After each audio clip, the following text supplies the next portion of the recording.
All right, hey, what's up, you guys? How you doing? I'm actually doing this video. I'm recording this video from my car, and I think I may actually start doing this more often, just so I have something to put out. Like during my lunch break, I may actually start recording stuff from my car more often, because with this new job and everything, I don't have a lot of time during the day to record. I mostly do my video recording and editing at night now. Sometimes I'll get a chance to do it in the morning, but I may start doing, smaller form videos like this where I don't have to do a lot of editing and stuff, and that way you guys have some kind of content. Of course, the more elaborate, more detailed videos, the ones that take a lot of editing, the ones that usually take a week or more to actually, produce and everything, that stuff will be available early on Patreon. So if you guys want to get that stuff, you need to go and check us out over on Patreon. JeskerJames over on Patreon. For only $3 a month, you get early access to videos like that. All right, so what I want to talk about in this video is I want to actually do an anime topic, and we got the Dragon Ball Super chapter, the new chapter that just came out, and right now they are retelling the plot of the Dragon Ball Super superhero movie, and dude, it is almost scene for scene the same story as what was in Dragon Ball Super superhero. And let me go ahead and put out a full disclaimer in this video so you guys understand where I'm coming from here. I like Dragon Ball Super superhero. In fact, I really like the movie. I really like that movie. I like what it did for Gohan. I like what it did for Piccolo. I like the plot. I think Cell Max is a cool idea for a villain. I like that movie. In fact, I probably like it more than a lot of Dragon Ball fans do. I think I like it more than a lot of other Dragon Ball fans do, because a lot of people didn't like that movie. A lot of people did not like Dragon Ball Super superhero. They didn't like the fact that it wasn't the original Cell that came back. It was a new Cell. They didn't like that Cell Max was this giant, unintelligent monster and stuff. I thought that was cool because it was like, oh, here's this abomination of science. It kind of had a Frankenstein kind of feel to it. And I don't know, I like the idea, I like the concept, I like the design. I love Gohan Beast as a transformation. Orange Piccolo I was a little bit confused on at first, but I kind of understand the concept behind it a little bit better now. So I like it in retrospect, but I like that movie a lot.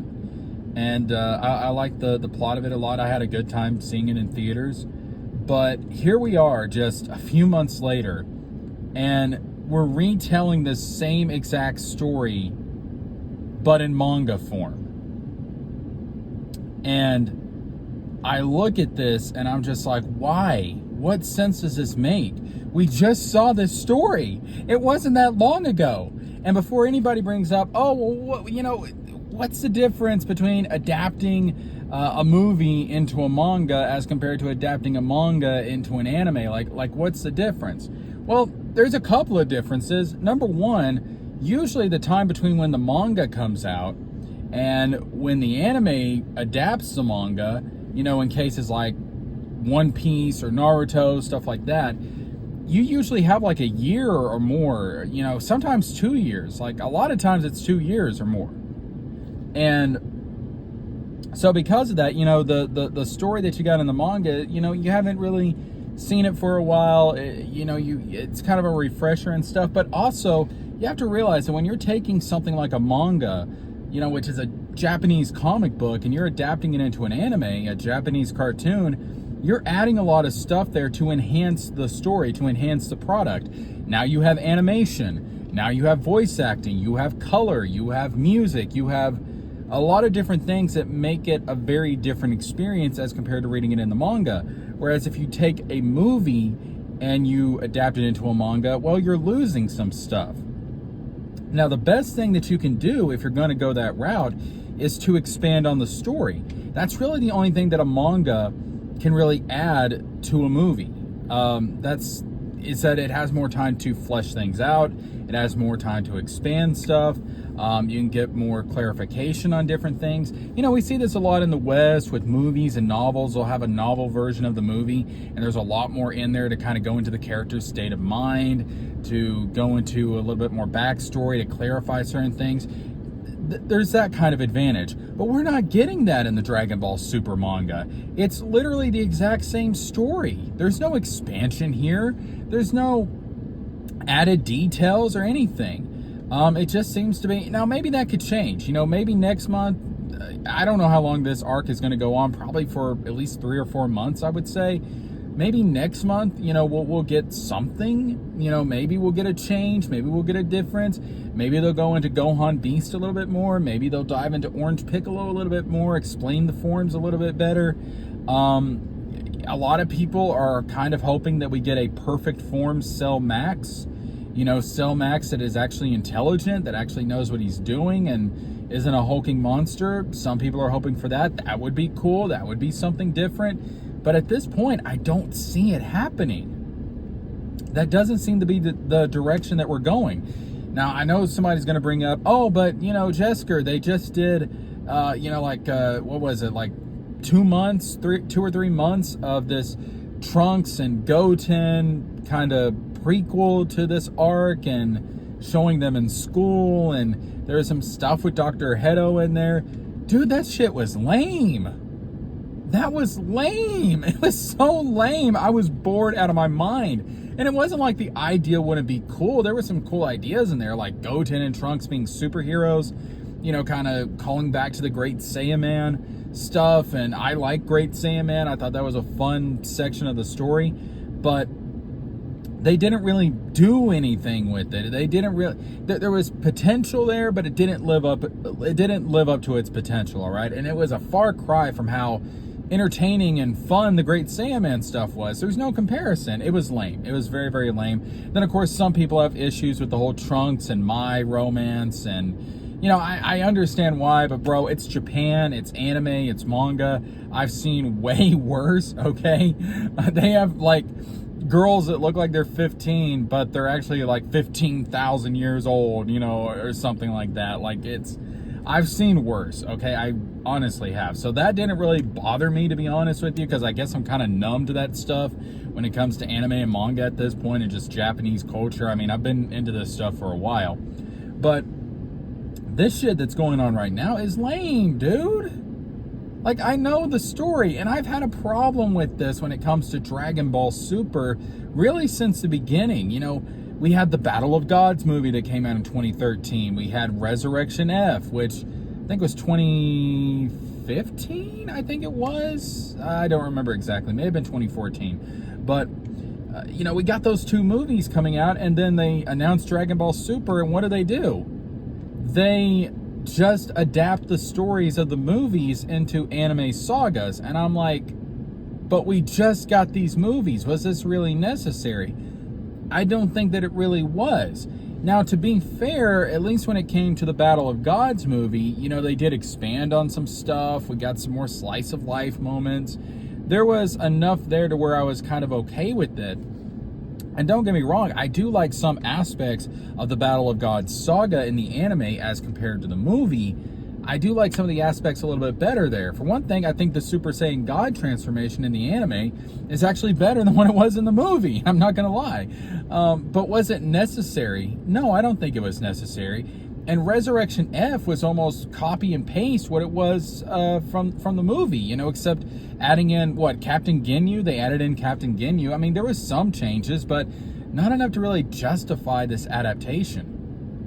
And I wasn't a big fan of it there. I was like, this isn't necessary. Like, who went into Dragon Ball Super the anime and Dragon Ball Super the manga having not seen Battle of Gods and Resurrection F? I think not everybody, I'll say 95% of the people that went in to watch Dragon Ball Super the anime and read the manga had already seen Battle of Gods and Resurrection F. So why did these stories need to be retold? This has been a problem since the very beginning. They should have just started out with some other arc and lead into the, what was the arc after Resurrection F? The Tournament of Destroyers. Lead into that arc. like we've had this issue for a while, man. It's not good. It's not good. I think even the manga adapted Resurrection F again. Did they do Battle of Gods? I don't remember, but I think it was like 3 chapters of Resurrection F. Like it was super quick or something in the manga. But I just don't think it's necessary. Like, I honest to God think that you can just go through this and, you know, you can like watch Battle of Gods the movie, watch Resurrection F the movie, and then start with the Tournament of Destroyers in the anime. Like, I just don't understand this need to readapt this stuff over and over and over and over. There is no one who is...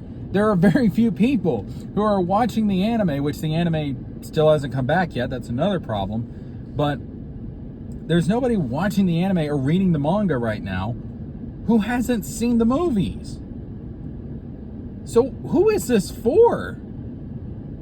I don't get it. And again, I like Dragon Ball Superhero. It's one of my favorite Dragon Ball movies. But I don't need to see it over and over and over again in every single format. Because you know when the anime comes back, they're going to readapt this stuff into the anime. I don't need Broly readapted in the anime. I don't need Superhero readapted in the anime. Readapt stuff from the manga which has no animation at this point, like Moro, the Granola arc, stuff like that. Like, come on, man. What are we doing? What are we doing? I just don't think this is necessary. And then that brings me to a general rant with Toei overall. Toei Animation, the company that produces the Dragon Ball Super anime. And when is this coming back? Like, I thought we were going to get an announcement about it back in the Japanese, the Tokyo 2020 Olympics, which ended up being 2021 Olympics, but I digress because of the pandemic. I thought we were going to get an announcement there. I thought, you know, Goku was kind of like this mascot at the Olympics, and I thought, oh, this is the perfect chance for them to announce it. They've got all the eyes of the world on the Olympics, like, yeah, like, let's do this. It didn't happen. And from what I understand, they were supposed to announce the anime earlier, like 2020, 2021, that time period, they were supposed to announce it. But because of the pandemic, because of financial and economic issues that stemmed from that, it didn't happen. And that's understandable. But here we are in 2023, and still we have nothing. And what is more shocking about this is that Toei created a Dragon team, a team of people working at Toei that are exclusively devoted to Dragon Ball. I think they created that back in, what, 2019, I think it was? We're almost 5 years from that point. What the hell is happening? And don't get me wrong, you know, people who like One Piece, good for you guys. Toei promotes the hell out of One Piece. You know, you get a lot of One Piece love at Toei. But, good God, man, this is Dragon Ball we're talking about. One Piece would not exist if not for Dragon Ball. They need to show Dragon Ball some love, man. Like, what the hell is going on? What the hell is... I don't get it, man. It's so frustrating. And then when you add on, like, all the other BS from Toei, like, going after, like, they've gone after Geekdom with copyright stuff. They've gone after... Totally Not Mark. Like, that one's real infamous. Like, they keep copyrighting people, even though I think these YouTubers do more promotion for their products than Toei does. Toei doesn't do a very good job of selling their products. They didn't market it very well. Superhero the movie, they didn't do a very good job marketing it. Probably could have done better. I don't think it was ever going to do as well as Broly because, you know, it's Broly, but they could have done a better job, made more money. And then they want to go after their biggest cheerleaders for this franchise on the internet.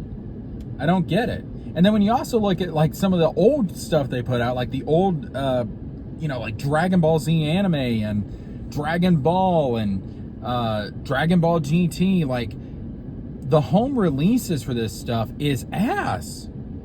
The Blu-rays and DVDs have been ass. I have the orange bricks. If you guys don't know what those are, I have the orange bricks. I have that entire collection from Dragon Ball to GT at home. And there are some very noticeable quality drops from what this series originally was when it aired. It's not good. It's not good. So we don't even have a proper home release of this stuff. That's how annoying this shit is. And my God, dude. Like, now I have some of the original, like, I have the entire Dragon Ball Z portion of the series. The original DVDs that came out when it was airing on TV, you know, the ones that had like 3 or 4 episodes per disc.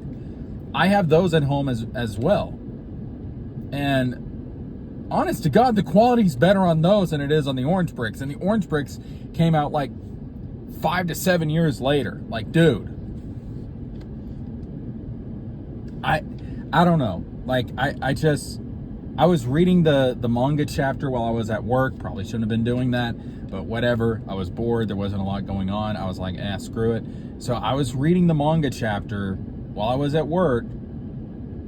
And just as I'm reading it, I'm just like, this is boring as hell. Not that I don't like superhero, but this is not, like, can we get to Black Frieza? Like, come on. That's what we want. Black Frieza, Ultra Ego Vegeta. Like, that's the new stuff. Like, you're going to keep dick teasing us for the next, 3 or 4 months. And it's just like, jeez, man. Like, I'm sorry, but Dragon Ball right now in 2023, it's not in a good place. It's not in a good place. And Toei needs to fix this. Toei needs to rectify this. I don't know, man. Like, if you got anything out of it, you know what to do. Click the like button, subscribe, click the bell for notifications. All that good stuff. All right? All that good stuff. I don't know. I just felt like ranting because that chapter pissed me off. And it just got me thinking about how lackluster Dragon Ball is lately. But give me your thoughts on this down in the comments section down below, and like and all that good stuff. And again, check us out on Patreon at JeskerJames on Patreon. Have a Cash App, PayPal, Venmo, all that good stuff.